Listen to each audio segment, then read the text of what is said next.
Barrister speaker, সাবেক speaker Jamiruddin সরকার সাহেব, তিনি আমার কাছে একজন অত্যন্ত পরম আত্মীয় ছিলেন। রক্তের সম্পর্ক ছিল না, কিন্তু তিনি পুত্রের মতোই আমাকে স্নেহ করতেন। সেই জন্য তার সম্পর্কে কিছু বলতে গেলে আমি কিছুটা আবেগ আপ্লুত হব, এটাই স্বাভাবিক। খুব অল্প সময়ে তার সম্পর্কে কিছু বলে শেষ করা যাবে না। মাননীয় স্পিকার, এই ধরনের মানুষগুলো যারা পৃথিবীতে আসেন অল্প সময়ের জন্যে, যতটুকু সময় থাকেন তারা তাদের অবস্থানটুকু জানিয়ে দিয়ে যান। ব্যারিস্টার জমিরুদ্দিন সরকার সাহেব ছিলেন সেলফ মেড ম্যান। নিজের মেধা দিয়ে তিনি বড় হয়েছেন, লেখাপড়া করেছেন, সুদূর যুক্তরাজ্যে গিয়ে লিঙ্কনস ইন থেকে ব্যারিস্টার হয়ে এসেছেন এবং তারপরে তার কর্মজীবনে তিনি কখনো পিছনে ফিরে তাকাননি। ব্যারিস্টার জমিরুদ্দিন সরকার সাহেব এমন একটা জনপদের মানুষ, যে জনপদটি স্পিকার অত্যন্ত দরিদ্র লোকের বাস, কিন্তু এই মানুষগুলোর কাছে অত্যন্ত জনপ্রিয়। তারা এখনো তাকে মনে করে যে ব্যারিস্টার জমিরুদ্দিন সরকার তাদের অভিভাবক, সেভাবেই তারা তাকে চেনে। কোনোদিন কোন নির্বাচনে পরাজিত হননি। সাধারণ মানুষের অতি প্রিয় এই মানুষটি শুধু উত্তরবঙ্গের ওই সুদূর উত্তরে নয়, ঢাকাতেও কিন্তু তিনি নির্বাচিত হয়েছিলেন মাননীয় স্পিকার। তার সারা জীবনে তিনি যখন যেখানে কাজ করেছেন পরম নিষ্ঠা আন্তরিকতার সঙ্গে কাজ করেছেন। ছাত্র জীবনে বাম রাজনীতির সঙ্গে জড়িত ছিলেন। পরবর্তী সময়ে শহীদ প্রেসিডেন্ট জিয়াউর রহমানের রাজনীতি এবং তার নীতির প্রতি তিনি আকৃষ্ট হয়ে প্রথমে জাগদল এবং তারপরে তিনি বিএনপি অর্থাৎ জাতীয়তাবাদী দলে যোগ দেন। একটা প্রতিষ্ঠা লগ্ন থেকে তিনি ছিলেন এবং বারবার তিনি তার নেতৃত্বে ছিলেন, স্থায়ী কমিটির সদস্য ছিলেন এবং যতবার বিএনপি সরকার গঠন করেছে ততবার তিনি মন্ত্রী ছিলেন মাননীয় স্পিকার। এই মানুষগুলো অত্যন্ত সঠিকভাবে আমাদের ব্যারিস্টার খোকন বলেছেন যে এরা নিজেরা একটি প্রতিষ্ঠান। আইনের ক্ষেত্রে তিনি একটি প্রতিষ্ঠান। আইনের প্রতি তার যে আইনের শাসনের প্রতি তার যে অবিচল আস্থা, গণতন্ত্রের প্রতি তার যে অবিচল আস্থা, এটা আমরা খুব কম দেখেছি মাননীয় স্পিকার। কতগুলো বিষয়ে তিনি একেবারে আপোষহীন ছিলেন।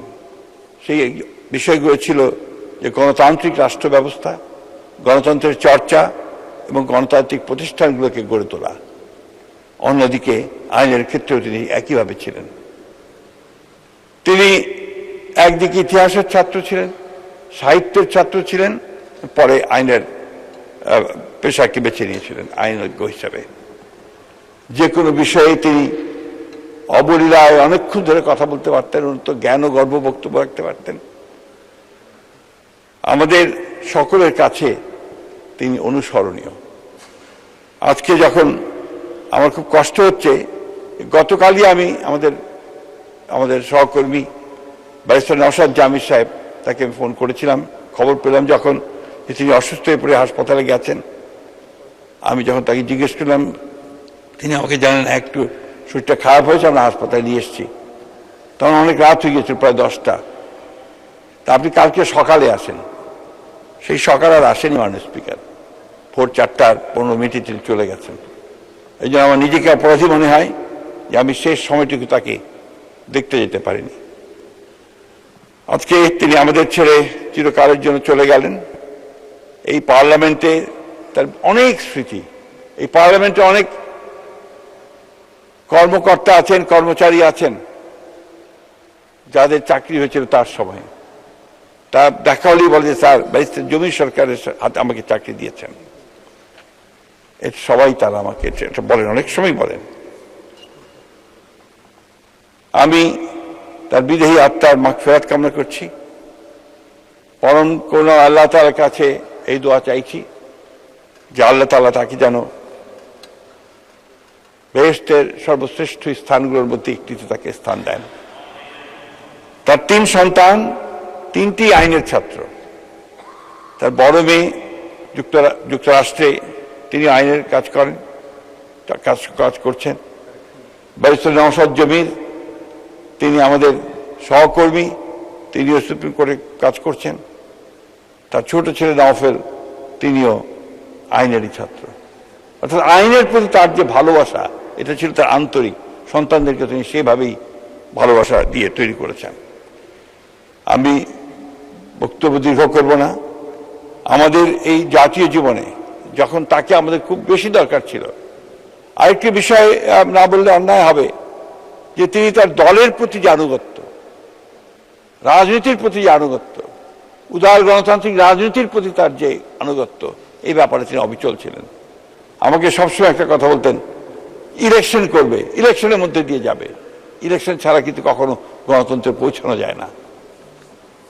আমি তার কাছে মাঝে মাঝেই যেতাম, তার কাছে পরামর্শ নিতাম।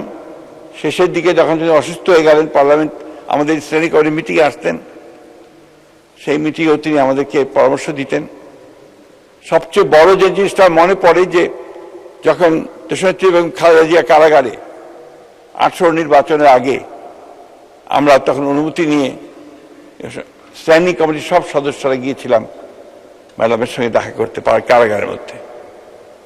সেখানে তিনি আমাদেরকে, ম্যাডাম জিয়া ব্যারিস্টার জমিদের সরকারকে এসে বলেছিলেন যে আপনি তো গণতন্ত্রের মানুষ, গণতন্ত্র যেন টিকে থাকে, গণতন্ত্রের মধ্যে দিয়ে আমরা যেতে পারি, সেই কথাটা সবাইকে বলবেন এবং সেভাবে এগিয়ে চলবেন। তো সে চেষ্টাই করেছেন, শেষ পর্যন্ত তিনি সেই গণতন্ত্রের পথেই চলার চেষ্টা করেছেন। আমি সবশেষে